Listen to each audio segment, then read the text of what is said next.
Hello and welcome back to Ebb and Flow. Thank you guys for listening to episode 1, our episode that we created about creativity.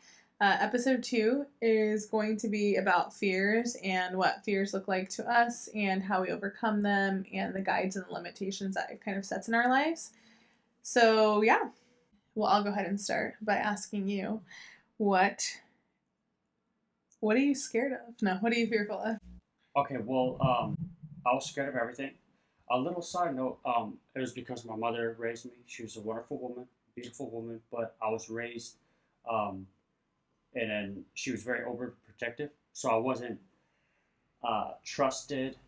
You felt like you weren't Uh, you lost that sense of trusted myself trusting because yourself because you felt like you relied on somebody. yeah, right. In her effort to protect me and overprotect me, she would want everything done. She would want to do everything for me, which led to me not trusting myself in doing things, which is why I say because then that led me to be scared of everything. So I was scared. I couldn't talk to people. Horrible social anxiety. I couldn't anything where you really had to believe in yourself. I was scared to do. So I did write down. So these are some of my fears. Scared of spiders. Fear of embarrassment. Very strong with dancing.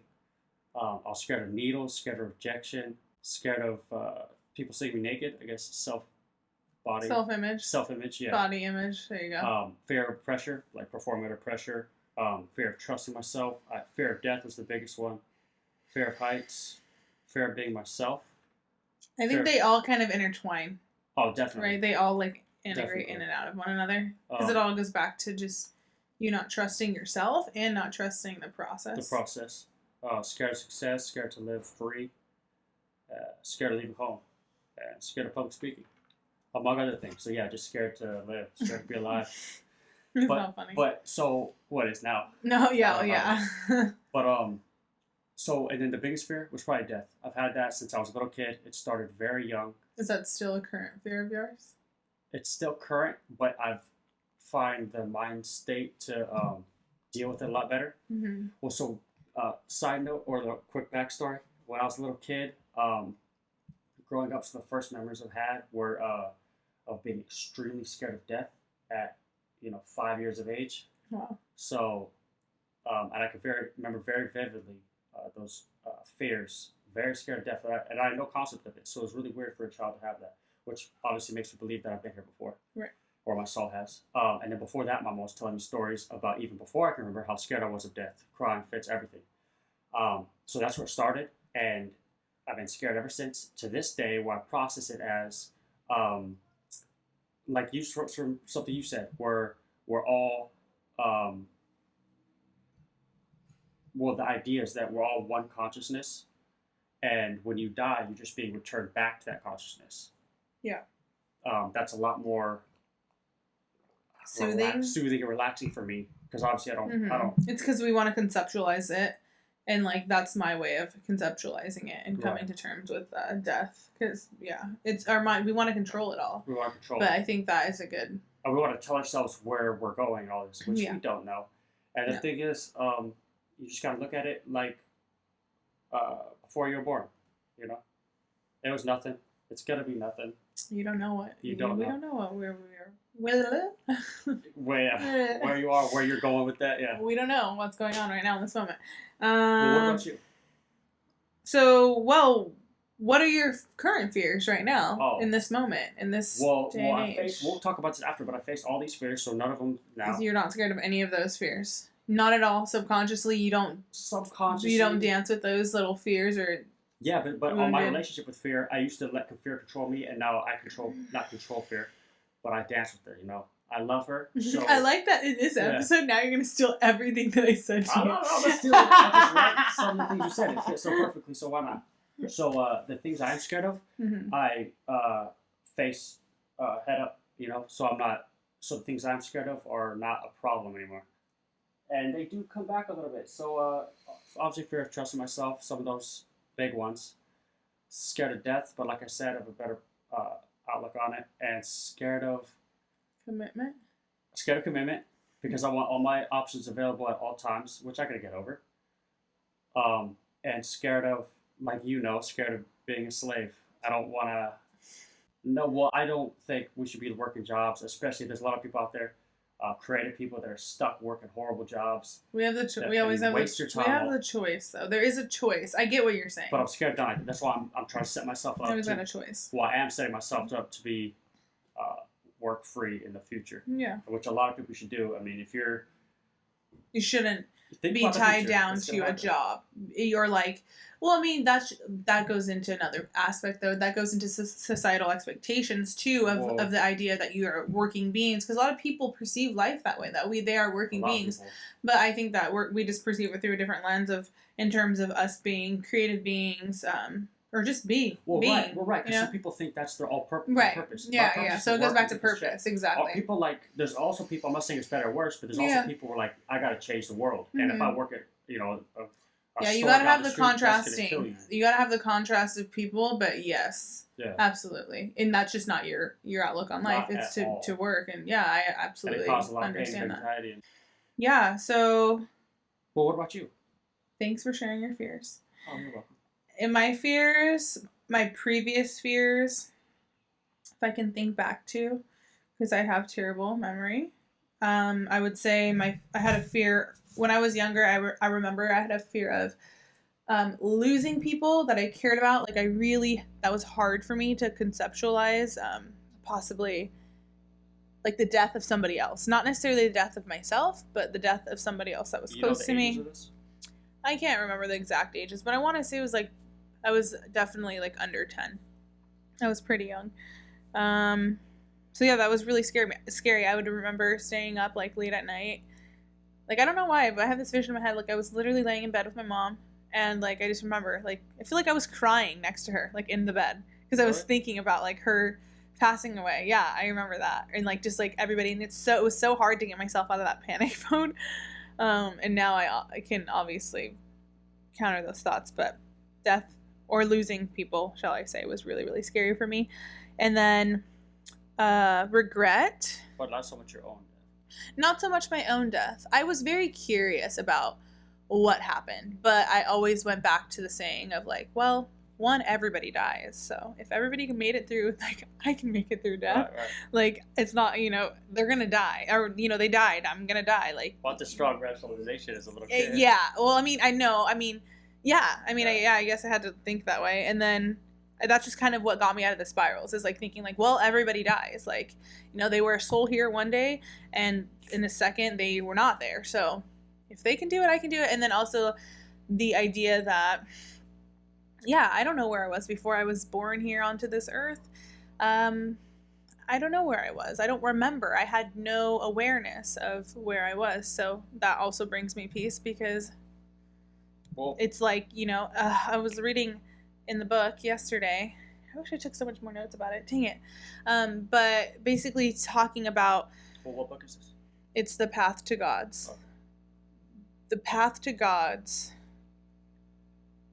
But I'm missing terms. It's about the... What is Ram Dass? Bhagavad Gita. That's his name? I think that's how you say it. It's like a ancient text. And yes, but it's by Ram Dass, and the last chapter that I was reading about was about death, and about how he overcame fears with death and whatever. But I liked, he had worded it really nicely, and he had said that, well, one, he talked a lot about why a lot of people are actually scared of death, and it's in, like, our society, not to go on a tangent about death, but in our society, we're taught to, like, cover up death and to stray away from it and, like, to hide it. And then that makes the pain, like, that creates that pain and that fear, that deeper sense of fear, because you're taught to stay away from it. And then you really have no way of preparing yourself to deal with those things. Yeah. And so he prepared himself actually by going and being with people who were dying and just being with them, not lying to them, not telling them that they were going to survive or anything, just being really real with them and, like, making it okay. And the way he explained it was just saying, like, a lot of people look at death as like an ending, but death is like a beginning, and that's how I perceive it. Like, death really, when I die, like, I'm gonna be at this intense peace, like samadhi, it's just like oneness. Well, just like life and death are oneness. You can't have one without exactly, the other. Exactly. Yin and yang. Exactly. So I don't know. That was a very beautiful chapter that I think I read about, and or I think it was a beautiful chapter, but the way he put it in terms. But anywho, that's another discussion. Well, and go back to what you said. It should make you a lot more comfortable because I don't know about you, but me and a lot of other people, are full of shit. But some people really believe that they've been here before and they have. They know things that they shouldn't know. Oh, right, like, yeah. I can't explain at that young of age. My mom tells me super young, why I'd be so scared of death. Yeah, I don't necessarily like. Maybe I don't go into thought about it deep enough, but I've heard a lot of stories about people who have that. You know, they do believe that they have been here before. Their spirit or their soul has been here before. Obviously, not in their physical form, but. They know a lot of things that they shouldn't know, which is very, very intriguing to me. I personally, I don't feel like that necessarily, but like, what is deja vu? But look at it like this. I don't know. Scientifically, energy can't be destroyed. Mm-hmm. So it only can be transferred. Yeah. So our souls are energy. So if it had to have been here before, it just keeps transferring between units. Absolutely. Between vessels. Which I definitely believe in. Yeah. We're just incarnations, different incarnations each time. Absolutely, I definitely believe that for sure. I just personally don't. I've never had like a deep thought or like resonance of like I've been here before in a different form. I personally have never. Well, I have a lot but of I think it's very intriguing. Save it, yeah, I think it's very intriguing. That's Okay, so I'm also fearful, which is rejection. I'm scared. I'm scared of rejection. It's very like hard to put into words because I feel like my ego wants to protect that and be like, no, you're not scared of rejection, but it's true. Okay, which is fine. I can work through that, and that's totally fine, but it's true. Well, but how does it manifest now? It manifests now in ways where I would self-sabotage almost.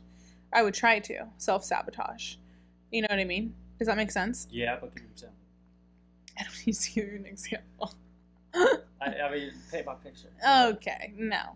Anywho, it can be like anything. I mean, the closest of you and I. Sure, yeah. I'm like, oh, okay. Well, I don't know if I want to put myself out there. Right.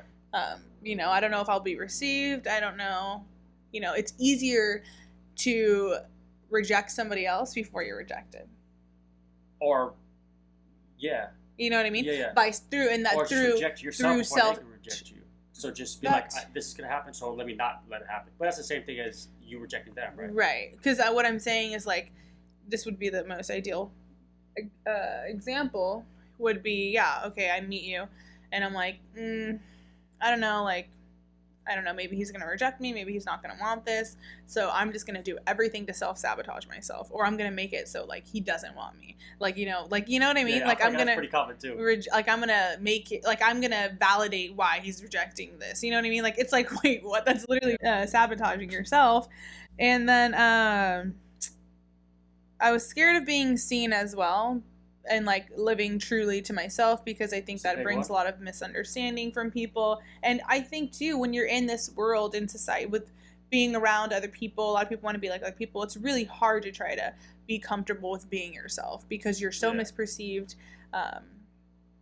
And everybody wants to fit in. Like at the end of the day, a lot of people want to fit in. Sorry, some people don't care, which I'm like obviously beginning to. I don't care, whatever, but. Well, sometimes I do. But at the same time, you're still social creatures, and we need not necessarily validation, but a group. So if absolutely. It's hard to be by yourself. Mm-hmm. I know it very well, and you know it. But you're also lucky enough to have people around you that are very close, that are on your wavelength. Mm-hmm. Yeah.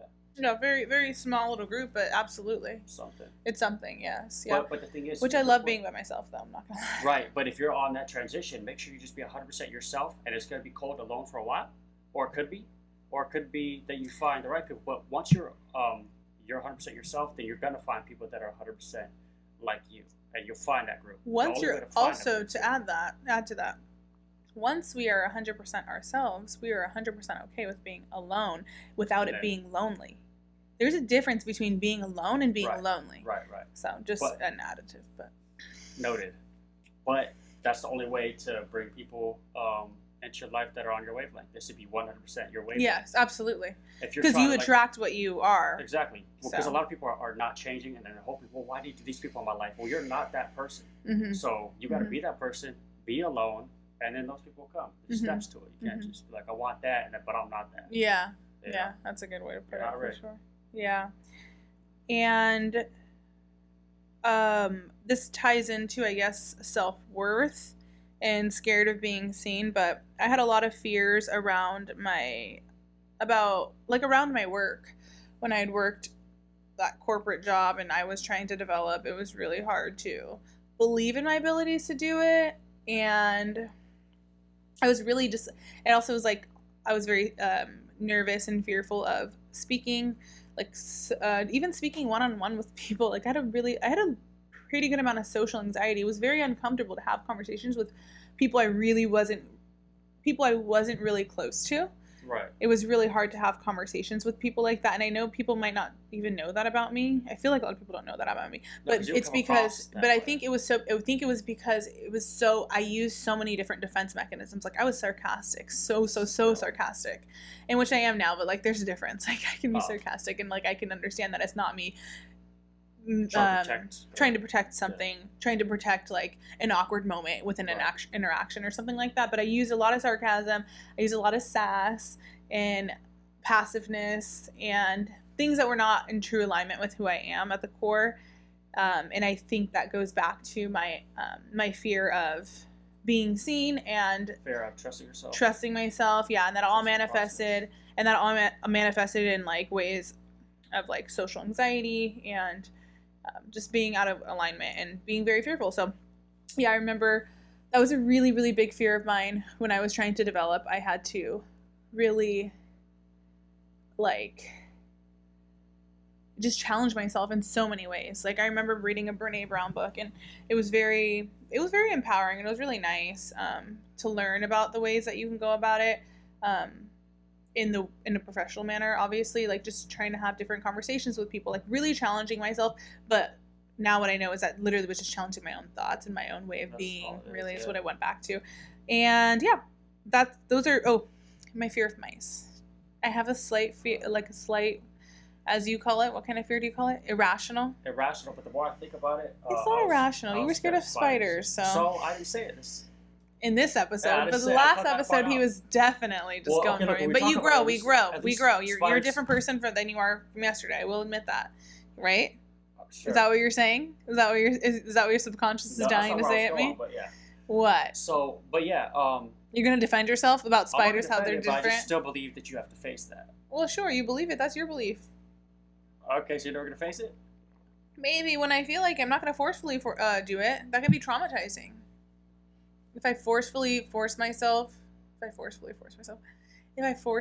to do something that is really, really, really discomforting, I have to really just try baby steps. Like I said, I saw 5 or 6 mice when we first met. Like the first, I faced my fears. The first few weeks. Yeah. And like then it got easier.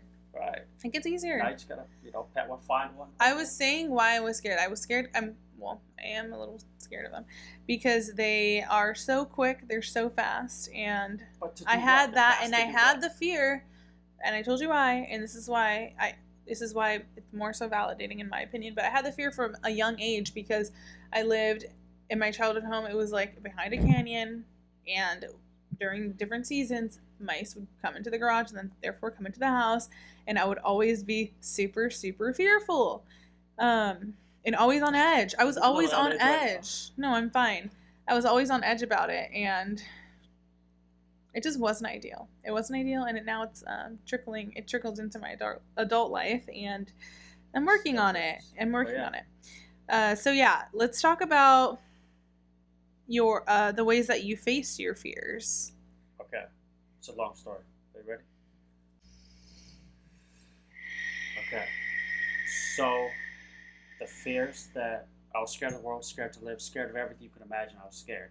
All of these fears, just the fear itself in general, and not trusting myself, being raised. I'm not gonna say she was a wonderful mother and stuff, but just because of that circumstance, I adapted and I was pushed a certain way. Yeah, the way that you were brought up, everybody has this different ways. No, absolutely, it's nobody's fault. No, So, your mom did her best. She did the best she could. She did a great job. Yeah, but just the effects. It could have been a lot worse. The effects of being Saying. The effects of being overprotected led me to be scared of everything. Scared to trust myself. Which led to a lot of self-hate, self-loathing, disrespect, horrible thoughts, and horrible things to myself all the time. Got really bad. Mm-hmm. So then, which that led to me saying, one day I was like, I've had enough, and I'm not gonna let fear live my life for me. I'm gonna live life. So I just started facing fears because I know fear is just that day in a snap of a thought, snap of fingers, and snap of a finger. And one day, I think it was heights. I remember I went out to this rock down in La Jolla, I think. Yeah, but it wasn't Bear Claw, it wasn't the La Jolla Cliffs or whatever. What is Bear Claw? It's that rock right to the right of the cove. It's like 20 feet, 25 feet high. I have no idea. So it's to the left of that, but it was just a rock, like a 5-foot high rock. And I was so scared of heights that I couldn't drop off of that. So I was just trembling up there. And but I had to face it. And it goes into the ocean? Or to water? Obviously, it would but it's just a rock 5 feet off the ground. I was so scared of that. That's how scared I was. So I jumped in, and then, long story short, I started jumping off everything. So piers, everything. Rocks, bigger rocks, piers, roller coasters, higher roller coasters. And every time I was scared to death. And then now I skydive. But the point of the story is I just started facing my fears head on because I knew that I had to take my life back. And once you do that, this is where I faced all these fears, and this is where I found self-love, self-respect. I found everything there. Because you're free. Because you're freeing yourself. I'm living my life now. You're freeing your true self. Exactly, free my true self. You're jumping out of the box. Jumping out of the box, and all of these taught me something else. All of these, like we'll talk about later, but I have a piece on this called "The Mirror." It goes in depth about how I faced all these fears and what they did for me, and how I view fear as more of a mirror. To show a reflection of yourself as opposed to something to be scared of. Mm-hmm. But so I faced all these fears. The best way to do it is head on, and I found all my self-love, confidence, self-respect. So real quick, so the spiders, I went around and caught every spider in my house. I started catching black widows, and then I felt after that, I was like, okay, this is conquered. I was comfortable with them. Fear of embarrassment, I started taking dance classes. Still scared, but I want to go back and do it. Fear of needles, started giving blood, and the list goes on. Fear of being seen naked, I started going to nude beach. I took you there one time. I'm not scared of being naked, but yeah. But it's still cool though. No, absolutely. I was scared of making it on my own, as they say. So to face that, I went from San Diego and I moved to downtown Brooklyn because everyone says if you can live in New York, you can live anywhere. So got to prove. Is that what they say? That's what they say. That's what they say. I hear it's not lovely there. It's a different world, and shook me up, but I made it, and now How long did you live there? A year and 6 months. That's a long time. It's a long time. New York's a hell of a place, though. And it's expensive as hell there. It's expensive, but so is California. But it's a lot more expensive than California. You lived in a shoebox for how much? Oh yeah, I paid like $800 for a shoebox. Yeah, that's insane, Jesse. Three other roommates. That's insane. Shared one bathroom. Oh my god. Oh no. One bathroom? San Diego, were there at least girls? Like there was clean? a girl there, but she was an animal. So. Oh man. Oh, that's terrifying. But yeah, so that's how I found. That's how I faced all these fears, and just doing them head on. Just do them head on. And do you think that truly you're not fearful of them anymore? No, that's the thing. That's a beautiful question because I still am. I have a lot of fear in my heart about death, about everything. I think there's some people on this earth that are super fearful, super scared. Yeah, a lot of people. A lot of people. But there's two groups. Those that run from fear or those that run to fear. I think there's three groups. What's the third? Those are at peace with fear. Well, that's what I mean. That's okay, so... No, I think those are three different ones, actually. Okay, well, three different ones then. Yeah. Okay, well, so you're in the middle. You are at peace with fear? For the most part. I am. Unless it's an irrational fear and it's like going to threaten my life in the moment, then maybe I'm a little. So I'm the type that runs to fear. Now I used to run away from it, but now I run to fear. I love the feeling. Sorry, not irrational fear. A rational fear. What? I said if it's an irrational fear. Irrational. I mean a rational fear, right?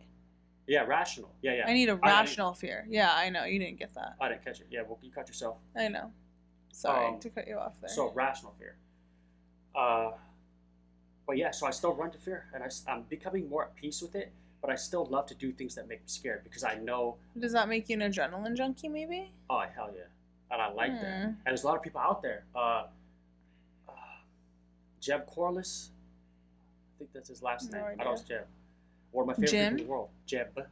Jeb. Yeah, he's very fearful too. Just like how the same thing. I had I don't want to go too into detail about this, but he was very fearful as well. He's a base jumper and wingsuit pilot.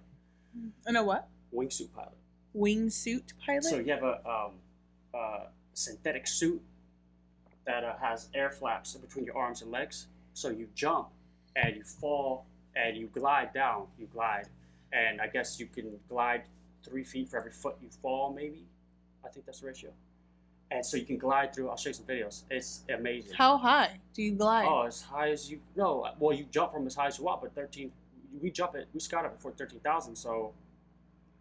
Oh my. Jump from there, but he's done some crazy mountain. That sounds insane. And it's proximity, so you want to get as close to the land as possible. So, but it's insane. But what do you mean you want to get as close to the land? Of course you would. You have to land at some point, right? What do you mean? No, through mountains and through mountain peaks and stuff. So he's trying to get close as to the rock faces and whatever. And then glide? And then glide through them, glide over them, glide around them. That just sounds like you want a shot of adrenaline. But that's the thing. These people are extremely scared people, and like myself. And people think, they look at us like, oh, well, you have no fear. You're crazy, whatever. But we're the most fearful people. We just see it differently, and we run towards fear rather than we look over at these things like, God damn, that scares me. Let's do it. Yeah, And that's a mindset for sure. Yeah, definitely. I love it. Definitely. I think my mindset in regards to fears similar in some aspects, but it's different because I don't think I had the same fears that you had. Like I'm down, like something could scare me, but I'm still down for it. Right. Like I'm not. But I am. But you grew up. I feel like you grew up trusting yourself. You had trust with yourself. Yeah, that's what I'm saying. It's different. Absolutely, that's what I'm saying. It's obviously different because like our upbringings were different, and like the things that we've experienced were obviously totally different. So yeah, similar in the aspect that I did have to face like these fears dead on, some of them, or head on, right. Head on. I had to face the fear of like my work, that work situation. Like I had to do that. Like it was really uncomfortable. I didn't want to like talk to people, like, people in higher positions or even people in the same position. It was really intimidating for me. I was very, very intimidated. And that all goes back to, in my opinion, self-worth and not trusting myself and being fearful of being seen for who I am, like trying to really make myself small. And that's our biggest problem in society today. I'm scared of being seen. Exactly. But who wants to talk about it? So yeah. It's up to you. Yeah. And so it was really uncomfortable and I just had to do it. I just had to, just every single situation, that I was put in, I just had to go about it and like kind of get it done with. And like we talked about in this other episode that we recorded, but when I first got into the role, one, it was really uncomfortable for me to get into the role because you have to go into these interviews and like it was so intimidating. Yeah. And and I'm like, oh my gosh, it's so intense. There's so much pressure. But literally, what always corporate. So it's like you gotta say you have to say like these right words. Absolutely. So it's very, very intense. Very intense. Like you have to create an identity essentially with what you have to box yourself up with a bow on it and be like, this is who I am. I present myself and I'm good enough for this position. And it was really, really hard to do that. But something that got me through that though, actually, is one, yes, doing it, but then also two, realizing that a lot of it is made up in my mind. A lot of the fears that we create are made up in our minds, and anxiety truly I'm not a doctor or anything, and this is my opinion. But you have life experience, and this is my opinion. I think anxiety, we all, like so many people deal with anxiety, and I even deal with anxiety even still to this point, even knowing these thoughts, because it's so powerful.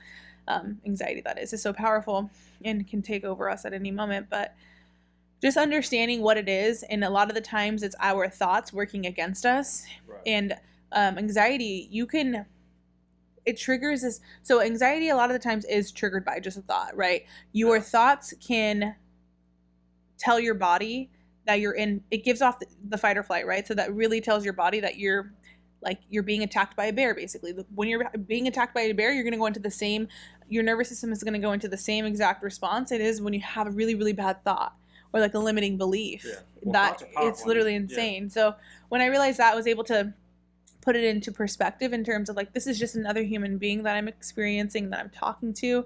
They're no higher than I am.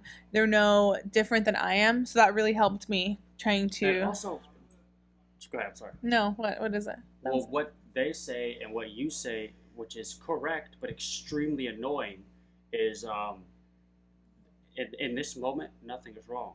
Be at peace. Live in this moment. Because anxiety is always about something that's gonna happen or something that happened. Yes. If in this moment, everything is. What is happening in this moment? That goes back to being mindful and practicing being present.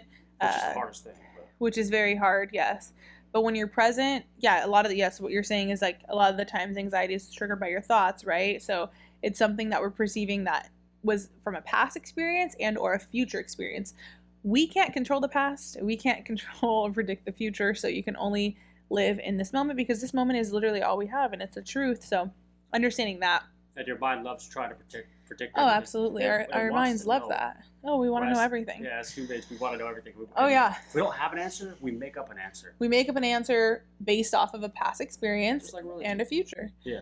And so that was how I faced that fear. And just also through so then the social anxiety that I had, I faced that through just talking with people and people that I probably wouldn't talk to. Like, I was a person, like, if I knew you, like, sure, I'd say something. But honestly, like, if I knew you and went to school together and I haven't seen you in years, like, I would dodge. Like, I don't want to see you. I don't want to talk to you. Now I can be like, oh my God, hey, like, how are you? Like, how are you doing? Like, I can be present. But it was really just uncomfortable for me. Like, I didn't want to be seen. I didn't want to talk to people if I didn't have to. If I could duck away and, like, not say anything, I would do that. So it's the best. It's immersion therapy or exposure therapy. You just have to do it. Yeah. Just take baby steps. Yeah. That's the best thing. Baby steps. Yeah. And so I remember when we first met, like, you talking to me, I was like, I would never talk to you. Why are you talking to me? Like, I probably wouldn't. I would just be like, oh yeah, sure. Are you talking about our first conversation on the beach? Yeah. Oh yeah. Yeah. That story.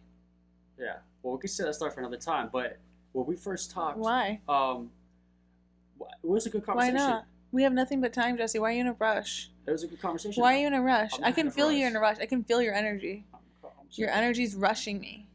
I don't like it. I feel like you're not projecting. I'm not projecting. I'm so calm. I'm so relaxed. Oh, well, so the first conversation, it was a good conversation.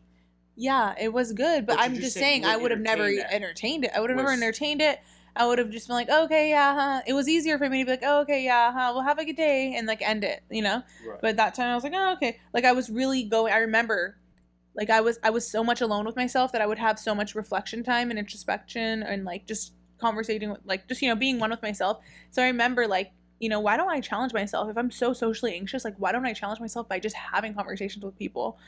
So, yeah, when you approached me, I was like, okay, well, perfect opportunity. Like, this is a stranger. I don't know this person, and it's a male, which was very uncomfortable for me. Very, very uncomfortable for me to talk to men. Like, when I was in a long-term relationship, so I never really talked to men. I didn't have male friends, so I'm always like, how do I act? How do I talk? I don't know. And not saying that my first interaction was no. That's something I really tried to practice when I did, like, another thing is, like, not judging. I was really going through that time of. If you judged in that sense. Of course you would, because that's what everybody does. But I was really going through a time where I was trying to process things a lot differently, trying to not be in my head about it, trying to be very, very open. So with being open, I tried to perceive it in the aspect of, like, I don't know this person. I truly don't know this person. They can have the best intentions. They can have the worst intentions. It's just about trusting the moment. And that's going into my next way of facing fears, is trusting the moment, trusting the process, trusting myself, and understanding that everything, every interaction, everything in life is just a teaching and a lesson. And you apply it to the future. And you grow and you expand from it. Because what happened? You said, yes, okay, well, let me give this... let me entertain this just to see, because I don't know. You said that, right? And look what we're doing, our history, and now we're doing the podcast. Yeah. So you're just going to grow, no matter what it is. Exactly. Good or bad, you're going to learn. And that's what it's all about, learning. So then either you're on the right path, or you can recorrect for next time, now you know, and then you can get back or towards the right path. Everything, I just, yeah, truly believe that everything that I've experienced, I don't like to even say good or bad, because it's like, what's good or bad? Like, what's that? Like, they're all the same. Because really, really bad negative experience can change my life. Like having, dealing with the thyroid cancer. People thought that was going to be so bad. Yeah. Like, my family was so sad. I thought it was so fun. Like, I thought it was so fun learning about myself, like learning how I can change and how I can adapt, and all of the knowledge that I didn't understand and didn't know. And that really was a catalyst for like so much growth in my life. But that could have been a really sad experience, and like, the same, you know what I mean? It could have just taken me into this deep dark hole of like whatever. And the thing is, if it took your mind, if it took the power of your mind, then the cancer could have taken you, probably. Because you're weakening your immune system, your body, your energy, your life force. Exactly. Yeah. You're solidifying the disease to take over and create disease. And you're like, if it's not a problem, if you acknowledge that it's not a problem, then it's a lot less manifestation, absolutely. And I did that. I feel like subconsciously, subconsciously. I feel like I didn't intentionally do that. Like, I really just was like, subconsciously. But subconsciously, I feel like that's how it manifested in my life. But yeah, so faith, trusting. What did you say? Not immersion therapy, exposure therapy, absolutely. Best, yeah. And just changing the way that you think and perceive situations and challenging yourself. Those are the ways that I truly was able to face my fears. And I really think that it always comes back to,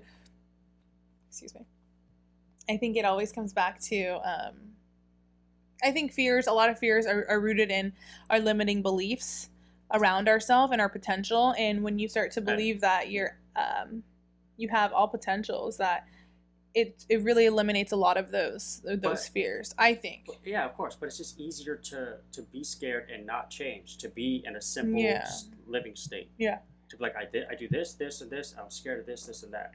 And I'm only one-sided in this. And a lot of people live comfortably like that. Comfortability is lovely.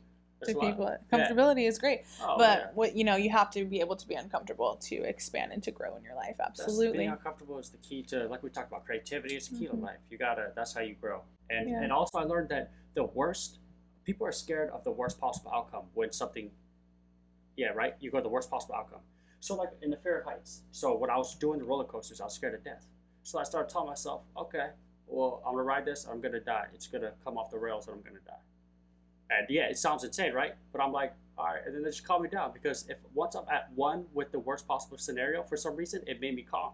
It made me like, okay, well, that's what's gonna happen. Because you're preparing yourself, maybe mentally or something like that. Yeah, I'm not like sure. You're just coming to peace. It was with so terms funny. With that? Yeah, because I just accepted it as a reality, and I was cool with it, and I was so much calmer. Because if you're scared of what's not gonna happen, I guess your mind just wants to know. It just wants to know. It wants a solution. It wants a solution. And it's just scared to not. So give it a solution and then come to peace with it. Exactly. Give it a solution and then come to peace with it. That's a way of going about it. I think for me, I perceive it differently. I'm just like, whatever happens, happens. That too. Yeah. But the point is just oh man, if you want to find yourself, if you're struggling with self-love, self-respect, confidence, if you're struggling with any of that, face your fears. Whatever fears you have. If you don't think it's related to what you're scared of, do it anyways. Start small. I think you learn so much about yourself. Oh yeah, challenge yourself. It definitely just leads to expansion. Either way, it leads to expanding and learning. Yeah, so absolutely. I think it really does teach you a lot about yourself, and you're able to grow in ways that you didn't know. Exactly, and the thing is, if like last time we're talking about people trying to find their path. I think we touched on that. Maybe. I don't know. Or one of our regular conversations. Yeah. People try to find their path. And people are like, okay, well, this and all, whatever. I still haven't found my path. I still haven't found what I'm truly passionate about. So then go be uncomfortable. I found being a writer, being scared of writing, when I moved to Brooklyn and just moved. I didn't know I was going to be a writer, but that's what kicked off the story of my first book. So I would not have written that book if I didn't put myself. Well, it goes back into the ideas, the ideologies that we create, and the beliefs that we identify with, right? So it's all about the limiting beliefs. Like, we limit our potential. We limit our potential. And I'm just this. I'm supposed to go to work. Exactly. This is my 9-to-5 job. And or like, I'm supposed to work for this person, or I'm supposed to be doing this. But like, I perceive life as like, I might like this today, but I can like this tomorrow. Like, I can be all of me. It goes back to societal expectations. Like, we're always, I mean, I don't know who taught us this, but we're taught, you know, like when you're 20, like, or I remember thinking like when I'm 18, I'm moving out. Like I'm moving out, I'm an adult. Like it's like, what the fuck are you actually doing? Conversation. I'm like, we're kids. I'm a fucking kid. I still perceive it. I just actually started to perceive it that way. Like I'm a kid because I am learning so much about myself right now. Like it's insane. Like really, if you think about it, if you live, like I think I'm gonna live till like I like to say I'm gonna live till I'm like 100, whatever. I think that's amazing. But really, that's a quarter of your life. Like you're a child then. That's insane. So what I'm saying is that you have so much life and you have so much potential, and we limit ourselves with the beliefs that we have, and the ideas that we have about ourselves. But we have so many different forms of expression, if we allow ourselves to believe it. You know, right? Like I never thought I would be this person that I am today. Not saying that I'm even creating a bunch of crazy shit, but just the perception that I have and the way that I live my life now, the way that I used to live. I used to get up in the morning, eat hot Cheetos for breakfast, and like, you know, watch Netflix all day. Not saying that there's any shade if people do that, but like now I would never do something like that. Yeah, so it's just very interesting. Like you can change yourself any second, any day, any moment, and you just adapt. Definitely. And the thing is, it all comes back to being uncomfortable and comfortable. Yeah, absolutely. All these people are taught to be comfortable, and they're comfortable. And the thing about comfortability is you get comfortable. We're all taught that. Not these people, but we're all taught that. No, that's what I'm saying. We're all taught that. I don't associate with society. We'll have that conversation another time, but I'm not part of this. We're a part of it, but you don't agree. Disagree. We are a part of it because we're one consciousness. Only in the fact that I'm not a part of it. That's why. We're a part of it, but we've already had this conversation, Jesse. Everything has a supporting opposite. I understand that. Exactly. That's why that's true. But let me tie this back. Let me tie this back to your friend giving up on his dreams. I don't care if you're 80 years old, you never give up on a dream. Of course not. However, there's always a supporting opposite. Everything, good, bad, wet, cold, everything, right? Wet, cold, hot, cold, everything in this universe. Yeah, it's all contrasting aspects, absolutely, but they're all the same. But what I'm going to say is, to the quantum level, is supporting opposites. But they're all the same. What I'm saying is, the person that gave up on their dreams, he has to exist for me, because I'm never giving up. He has to exist for me to exist. Sure. So don't give up on your dreams. Someone has to, but just don't let it. He hasn't given up on his dreams though, too. That's the thing, too. Well, no, but there are people. Understanding. I'm like, even understanding, like. Exactly, and there's people like us that need to remind these people, like, don't give up on your dreams. So after he's like, oh my god, thank you guys, like, thanks for having that conversation, you know what I mean, which is great. But absolutely, you should not give up on yourselves. That's just insane. It's nonsense, but so many people do. Absolutely, it's just very easy to get caught up in this realm of life. It comes back to comfortable or uncomfortable. That it's too nice being comfortable. Yeah. I was gonna say something else right now. I was gonna say, oh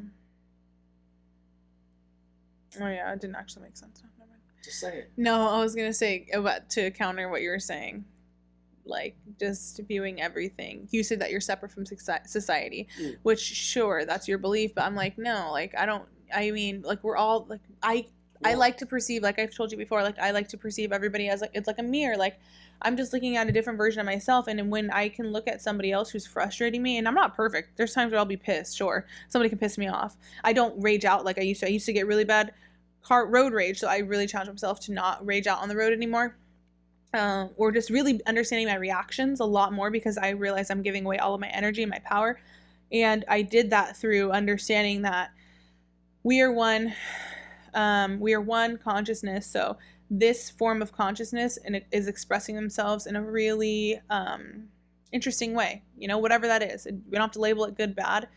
It might not be the best, right? But understanding that that's where they're at in their life right now. Show compassion. Showing compassion. Showing compassion. I understand that. I just said it wrong then. I am at no part in agreement with how the majority of people carry themselves. But then again, it's just we're setting them to an expectation.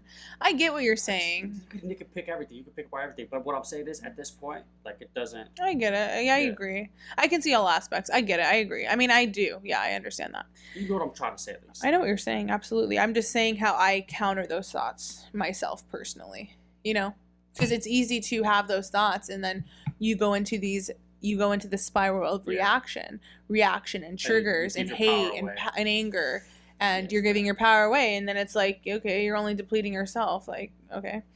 So yes, I think that fears also bring I don't know if we touched base on this really, but I think that fears bring a lot, well, we kind of did, a lot into your life, right? So there's guides to fears, and then there's limits to fears, right? So I think the guides to fears are that it does lead to resiliency, it leads to expansion, it leads to you actually tapping into different aspects of yourself that you may not have been exposed to, and freeing yourself. I think it's very, very liberating when you challenge yourself and you face your fears, and it's just amazing. It's like, it's nice to accomplish something like that. I mean, I'm sure you can speak to something that scares the hell out of you.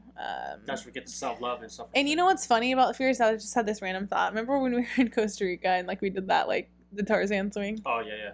Like I was so fine.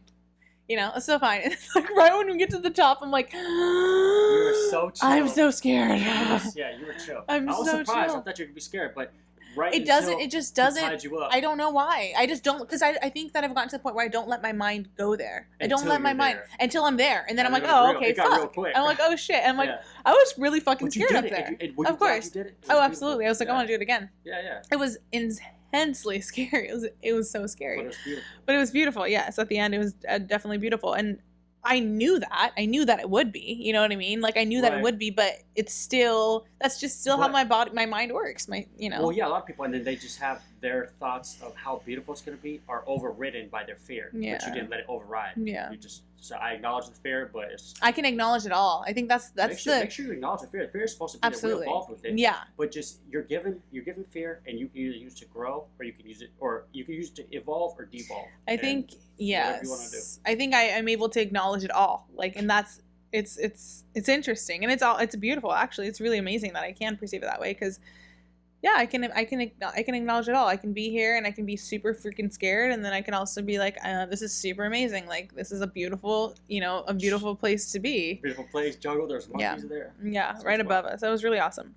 So, yeah, just a funny little side note. But I do think, yes, there are guides to fears, and there are limits to fears. I think that there are a lot of limits to fears. It's either a guide or a limit. Yeah. The most limiting or the most guiding. Mm-hmm. So you could either accept. Whatever you want to accept is up to you. Mm-hmm. I would say it could either literally take your life and live it for you, or you can take your life back and live your own life. I guess. I don't know. Yeah, no, I think that's true, and it goes back to the analogy of like you're putting yourself into these boxes that are not meant. You're not supposed to be in a box, like, and I think that's what I mean by limiting. You're limiting your potential. You're limiting your abilities. You're limiting your growth. You're limiting so much, and it's just not true. It's not true. And you're limiting your ability to give. I was thinking that absolutely.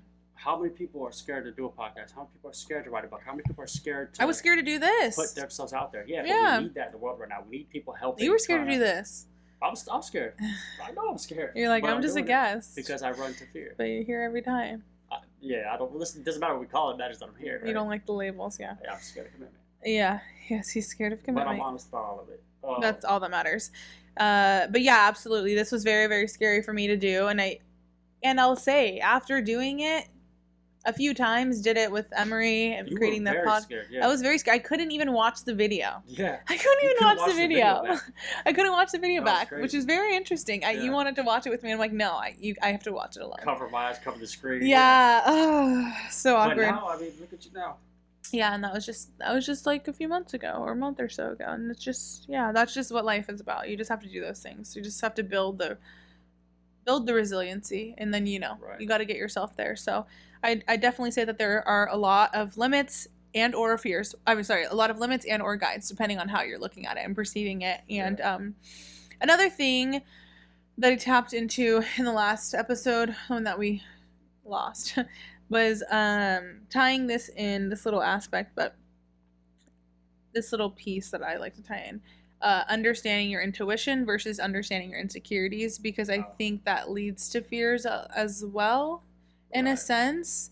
Why But I still don't know the difference. You can't, It's like hard. we talked about, I can't tell when my body's trying to set me, or my subconscious trying to set me up or trying to help me. But because I'm self-sabotaging. Exactly. Self-sabotaging comes in when you don't trust yourself.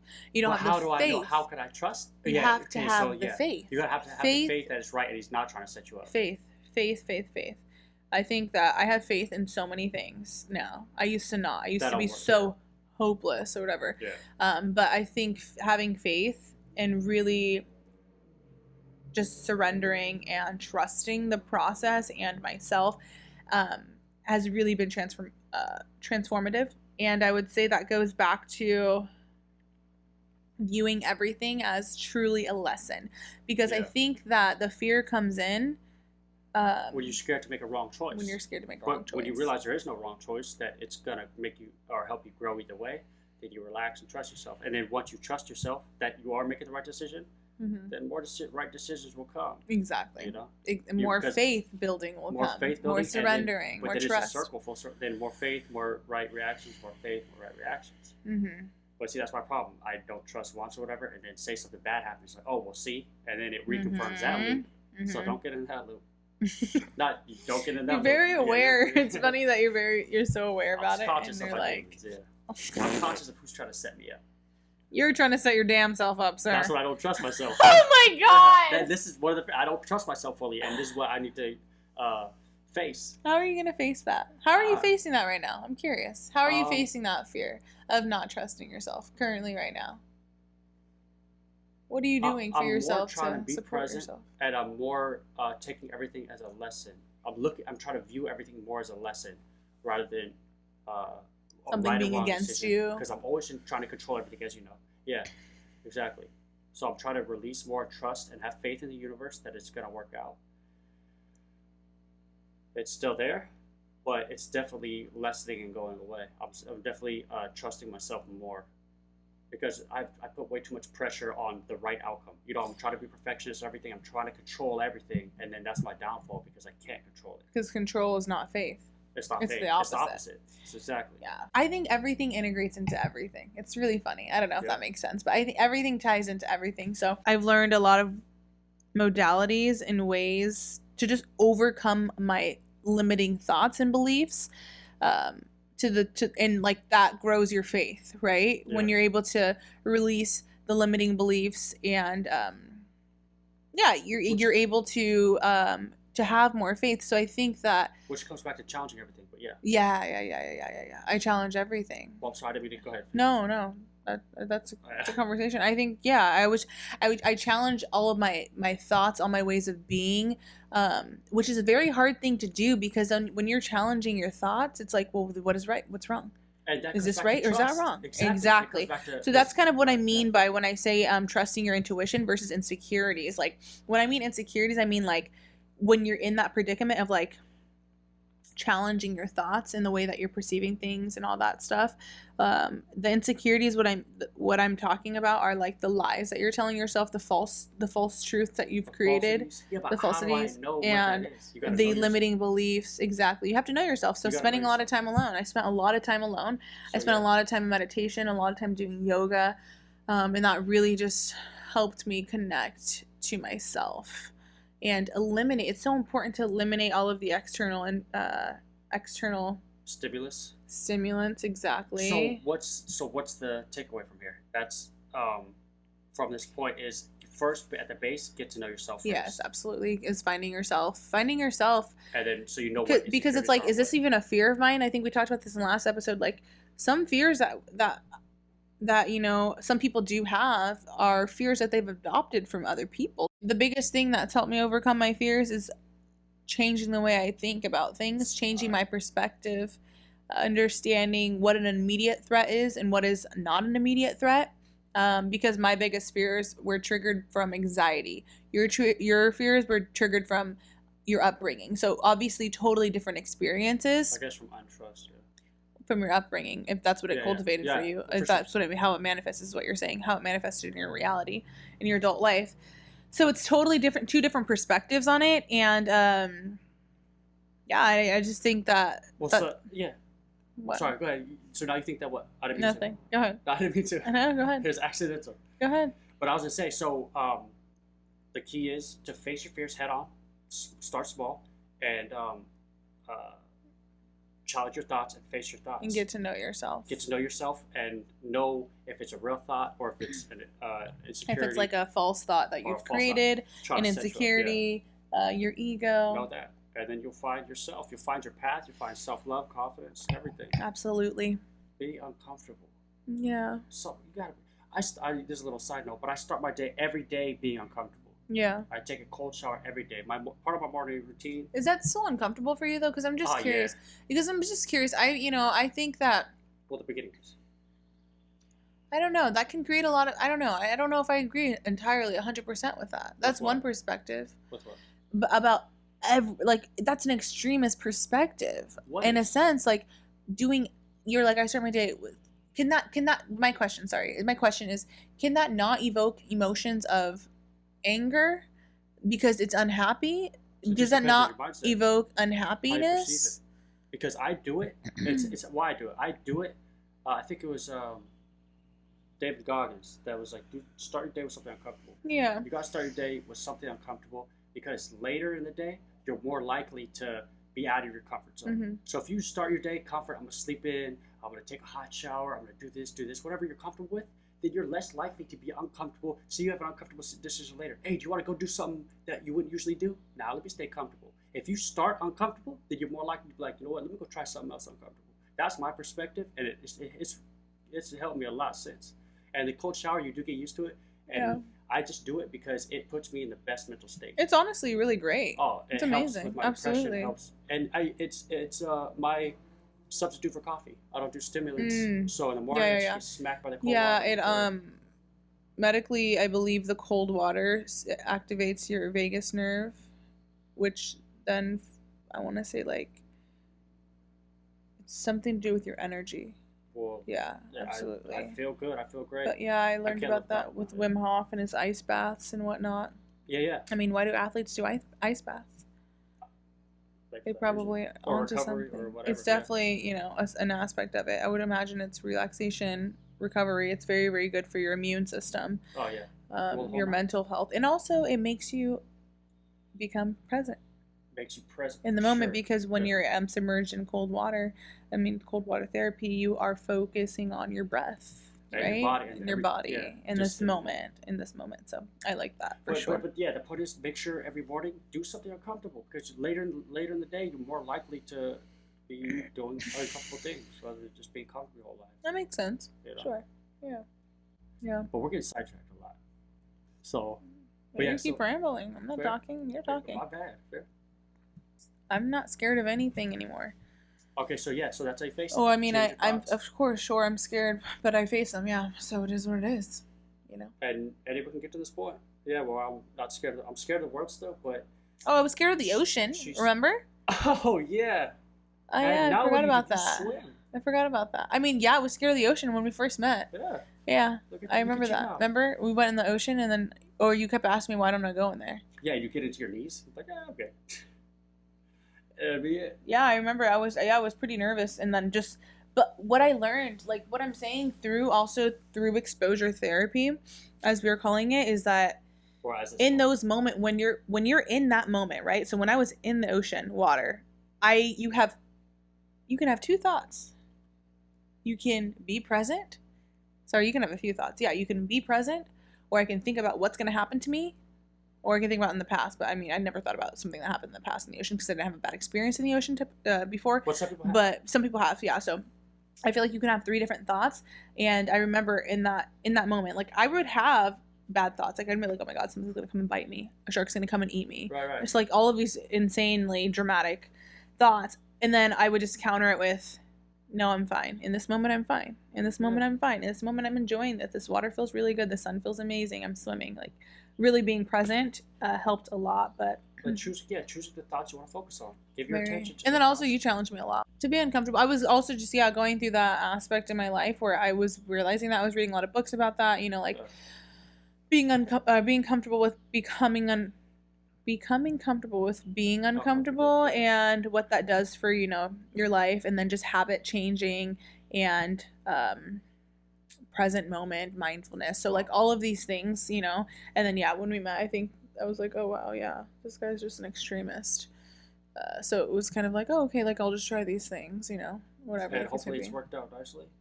Yeah, now I have no problem going to the ocean. Besides the fact when I get an ear infection. But no, I told you you're acting wild. And I think that was from the pool, anyways. No. I told you not to do handstands in the pool. Like, that's dangerous. But do you think it was from the pool? I think it was from the ocean. Think you can't be going to water like that. It changes the pressure. That's what I was like. Didn't I warn you about that? I've had a lot of air water. You want to just say it again for the camera that you warned me that you were right? Go ahead and say it one more time that you're right. Say it one more time that you're right. One more time? Are you good? So I told you. You remember that, right? So that kind of wraps it up for me on what fears look like in my past and my current aspect of life, how I face the fears, and the guides and the limits that fears create in anybody's life, I feel like, right? Definitely. So and we're a fear-based society, and they keep putting more fear on us. Yeah, so now's the time. That's very important. They will always try to control you with fear. Yeah, fear is so divisive. It's either fear or love. Fear or love, yeah, absolutely. They're going to try to control you with fear, so you better be at one with your fear. Fear is very controlling. You're just a puppet. Just like the news. They'll show you what scares you. Oh, man, I got to do this, I got to do that. Just calm down. You're getting lost in the sauce. I'll get real lost. Yeah, I know. You got to stop. Because that's true, but God. It's too true. We're going to go ahead and wrap up this episode by leaving a link in the description to a piece that you wrote. So if you want to go ahead and talk about that little piece that we're going to go ahead. So it's called A Mirror. And like I was saying before, it's my path from becoming a very scared man to becoming the man that faces fear. It includes the fears I faced and how I faced them. And I like it. It's a cool little piece about my soul and its journey. It is. So please check it out. It'd be greatly appreciated. I just want to also note that I wear the same shirt all the time. Oh yeah, let's talk about your shirt. I have they're all the same shirt, but I got many multiples. You just have to explain that to everybody. Because I believe in only supporting myself. I don't want any Nike or any brands on myself. If I'm going to support something and rock it, it's going to be my brand. I don't want anyone else's clothing on me. So you'll see me in this shirt all the time. Hopefully, if I'm doing it right, I'll be in this shirt, or I'll be in one of my other creations. Yeah. But thank you for having me. I appreciate it. Yeah, seriously. Thank you for being here. Of course. We're going to go ahead and leave the link, like I said, to his piece. I think it's a Google Drive. It's on Google Drive. So go ahead and leave that link in the description box on YouTube. And we hope you guys enjoyed, and leave us some comments. Let us know what you're scared of. Yeah, let me know what you're scared of. Let us know what you're scared of, what your thoughts are. If you resonate with any of this content, if you think we're crazy. All of it. I love it all. So stay tuned. Thank you guys. Thank you. You're always like leaving the pot, like you're in a rush. Like, where are you going?